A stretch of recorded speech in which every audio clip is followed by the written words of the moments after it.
Assalamualaikum warahmatullahi wabarakatuh.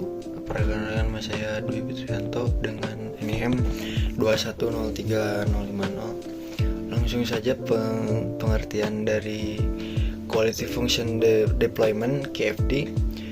Quality Function Deployment atau QFD adalah sebuah metodologi yang digunakan untuk menerjemahkan kebutuhan keinginan pelanggan (customer requirement) menjadi spesifikasi teknis dan karakteristik yang relevan dengan produk atau jasa yang akan dikembangkan. QFD ini tersendiri membantu dalam merancang produk atau layanan yang lebih sesuai dengan harapan pelanggan dan lebih unggul di pasar.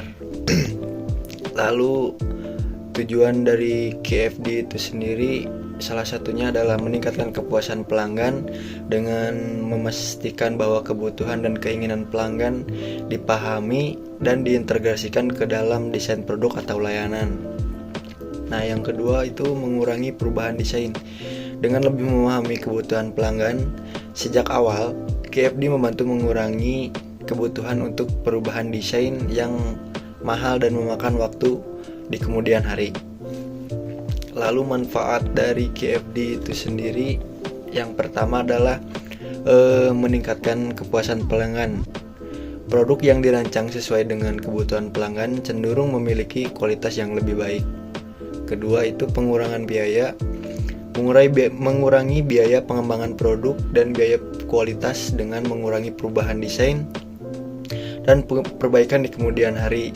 Keunggulan kompetitif itu sendiri memungkinkan perusahaan untuk merancang produk yang lebih unggul dan lebih baik diterima pasar.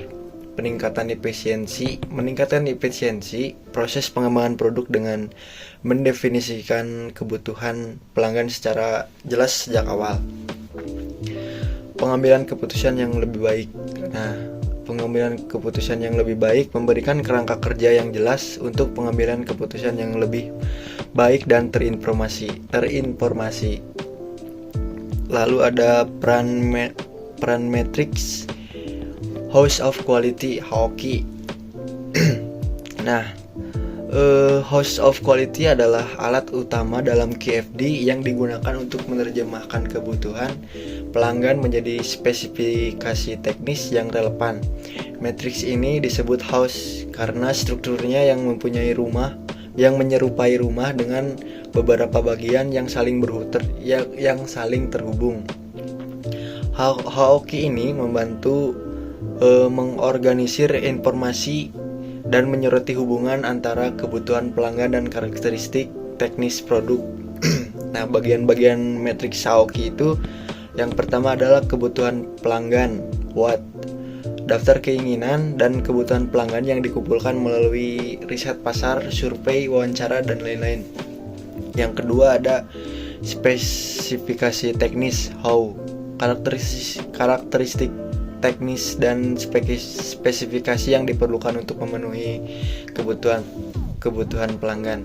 Yang ketiga ada hubungan (relationship matrix), yang menunjukkan seberapa kuat hubungan antara setiap kebutuhan pelanggan dengan setiap spesifikasi teknis. Yang keempat ada benchmarking, membandingkan produk perusahaan dengan produk pesaing untuk setiap kebutuhan pelanggan. Yang terakhir ada target teknis, sasaran spesifik yang harus dicapai untuk setiap karakteristik teknis. Nah, ada contoh studi kasus QFD yaitu produk baru, kebutuhan pelanggan, produk yang mudah digunakan, hemat energi dan tahan lama. Spesifikasi teknisnya adalah desain ergonomis, penggunaan material ramah lingkungan, dan jaminan purna jual. Nah, hasil itu sendiri produk baru yang memenuhi kebutuhan pelanggan dan bersaing di pasar. Nah, ada studi kasus lain QFD perbaikan produk existing, kepuasan pelanggan, analisis umpan balik pelanggan untuk mengidentifikasi area perbaikan produk, mengembangkan solusi yang meningkatkan kualitas dan daya saing produk. Yang terakhir, daya saing pasar, memastikan produk yang kita akan pasarkan dapat diperbaiki dan tetap unggul di pasar-pasar tertentu.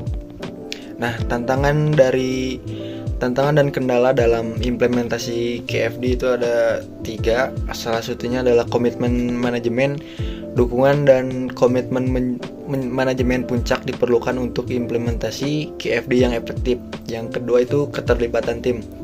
Tentu saja keterlibatan tim yang sangat penting untuk mengimplementasikan KFD itu sendiri. Lintas fungsi dalam tim pengembangan produk atau jasa sangat penting. Ketersediaan data. Nah, keterbatasan data tentang kebutuhan pelanggan dapat menghambat proses KFD. Nah, kesimpulannya adalah KFD adalah alat yang ampuh untuk menerjemahkan kebutuhan pelanggan menjadi produk atau jasa yang inovatif dan kompetitif. Nah, saran dari saya, perusahaan harus berkomitmen pada implementasi KFD, membangun tim lintas fungsi, dan melakukan survei pelanggan secara teratur. Sekian dari saya. Assalamualaikum warahmatullahi wabarakatuh.